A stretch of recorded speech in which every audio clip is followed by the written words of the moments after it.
Hello, my name is Judi Harris, and I'm looking forward to talking with you in October.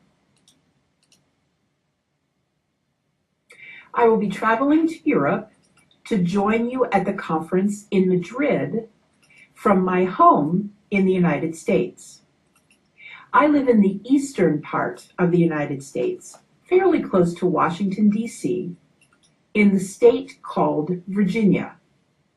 I live and work in eastern Virginia on a peninsula between two rivers in a town called Williamsburg. Williamsburg is home to the College of William and Mary, my employer. I'm a professor in the School of Education, and my specialization is helping teachers to integrate use of digital tools and resources into their teaching. I've been doing this work for about 30 years, and I find it to be immensely interesting and engaging, but also quite challenging in surprising ways. Let me illustrate with a commercial that's being shown currently in the US. This is a classical design we did in Milan. This is a postmodern residence. Design won 5 prestigious awards. TIC headquarters in Kyoto.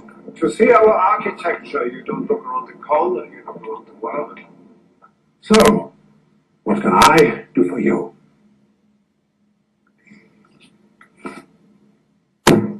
Design a house around this.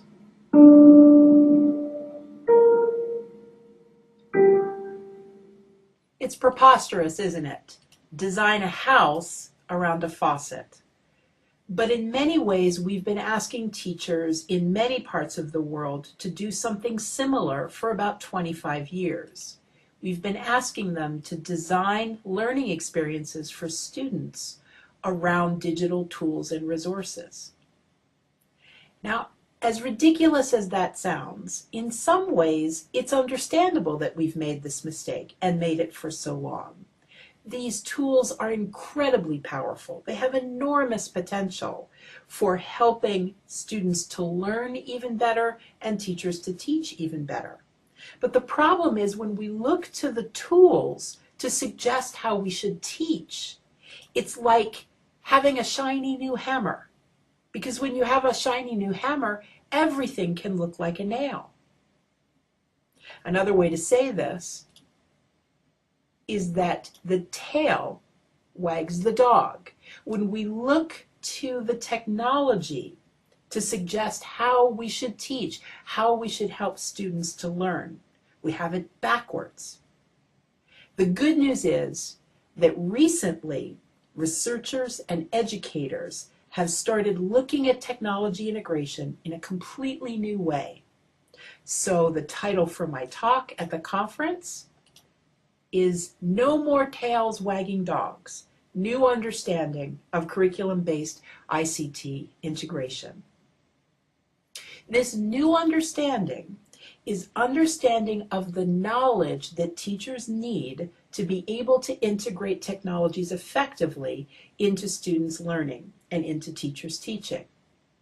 I'll talk a lot more about this during the time at the conference, but as a brief overview, let me introduce this notion. Teachers need essentially 3 types of intersecting knowledge to be able to integrate technologies effectively. They need technological knowledge about the technologies and how to operate them. They need pedagogical knowledge, knowledge of how to teach effectively. And they need content knowledge or curriculum knowledge, knowledge of what it is that they're teaching or that they're helping their students to learn. But as the diagram indicates, these types of knowledge intersect. We learned about 25 years ago that teachers' pedagogical knowledge and their content or curriculum knowledge intersect with each other. General knowledge about how to teach isn't enough. Knowledge of the content itself isn't enough to help students to learn effectively. Teachers, in addition, need what Lee Schulman called pedagogical content knowledge, knowledge of how to teach particular content well. Now that technologies are part of this diagram, teachers also need technological content knowledge. That is, knowledge of how to best select the tools and resources that will help students to learn particular aspects of content or curriculum. Teachers also need technological pedagogical knowledge, that is, knowledge of how to teach well with these new digital tools and technologies. All of these different intersecting, interdependent types of knowledge together are considered to be technological pedagogical knowledge, or TPACK. That is the knowledge that teachers need to be able to integrate technologies effectively into students' curriculum-based learning. We realized several years ago that as complex as this knowledge is, it's actually an order more complex because of the multiple contexts in which teachers and students work together. There are many contextual influences on the knowledge that teachers need to be able to teach effectively with digital tools and resources. Among these different types of knowledge are knowledges of the technologies available, the amount of time that's available, physical space constraints, knowledge of students and their families, students' attitudes, their prior knowledge, their cultural diversity, their language diversity, their different socioeconomic levels. All of these many different contextual influences and more impact teachers' knowledge for effective technology integration. So TPACK, it turns out, is even more complex than we thought when we first conceptualized it about 6 years ago. And there are a number of researchers and educators that are actively working with TPACK to understand it better and to help teachers better prepare to teach effectively with digital tools and resources. There are multiple ways of helping teachers to develop their TPACK. My colleagues and I have worked with a particular method that's part of teachers' instructional planning. I'll tell you much more about this when we see each other at the conference in October. But briefly, our approach is based on teachers selecting and sequencing particular learning activities. They begin with the content or curriculum-based learning goals for a particular lesson, unit, or project. Once they've decided those learning goals, they select the learning activities and sequence those activities in the ways that they know will be most useful to the particular students with whom they're working. Once they've selected the content goals and the learning activities and sequence them, only then do they select appropriate technologies that are appropriate for the particular learning activities that they have selected, and therefore incorporate them into their instructional plan. In order to help teachers to select these learning activity types, we've created taxonomies with teacher and specialist input in 6 curriculum areas so far, and we're working on more as we speak.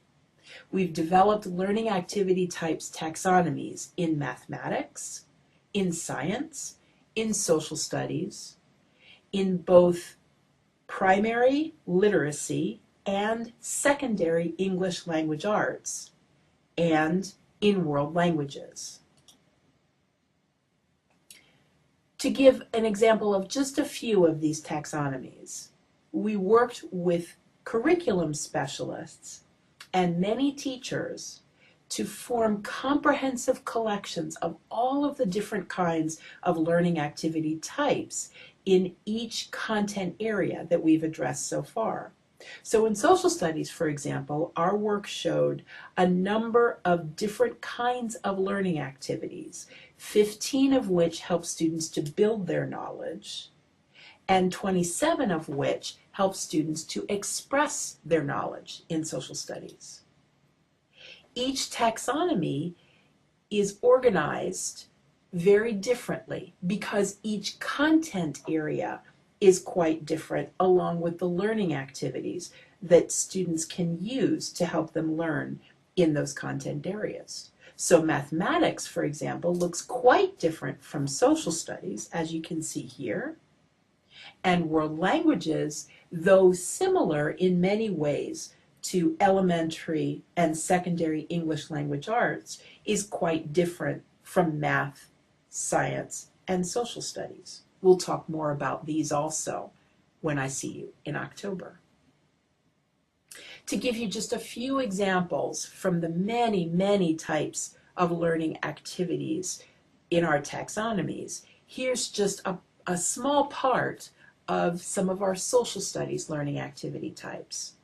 Each of the taxonomies is organized in this same way, with the name of the learning activity type on the left, a brief description in the middle, and then for each learning activity type, suggested technologies that could be used well to support that particular kind of learning activity.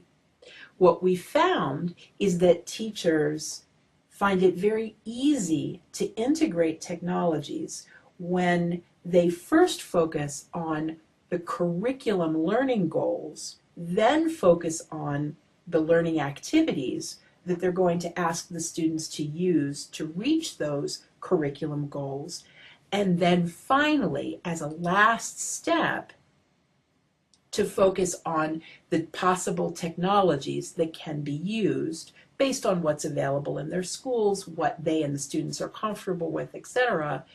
Those technology choices then come last in the instructional planning process.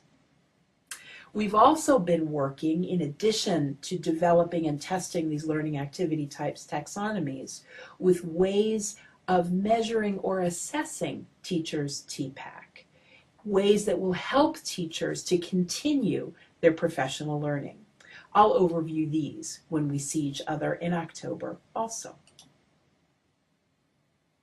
I hope that you can come to Madrid in October to learn more. See you then.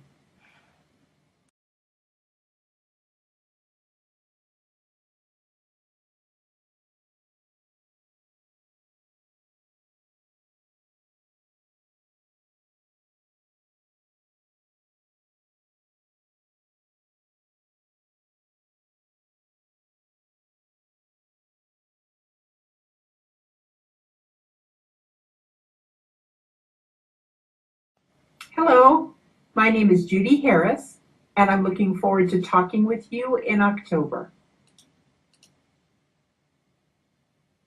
I will be traveling to Europe to join you at the conference in Madrid from my home. Williamsburg is home to the College of William and Mary, my employer. I'm a professor in the School of Education, and my specialization is helping teachers to integrate use of digital tools and resources into their teaching. I've been doing this work in the United States.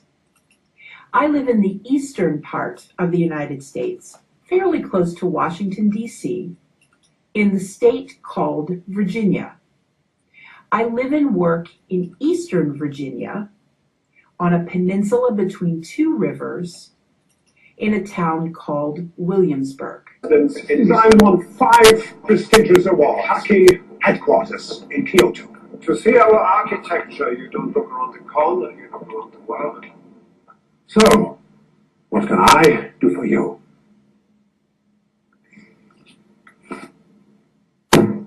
Design a house around this. for about 30 years, and I find it to be immensely interesting and engaging, but also quite challenging in surprising ways. Let me illustrate with a commercial that's being shown currently in the US. This is a classical design we did in Milan. This is a postmodern residence.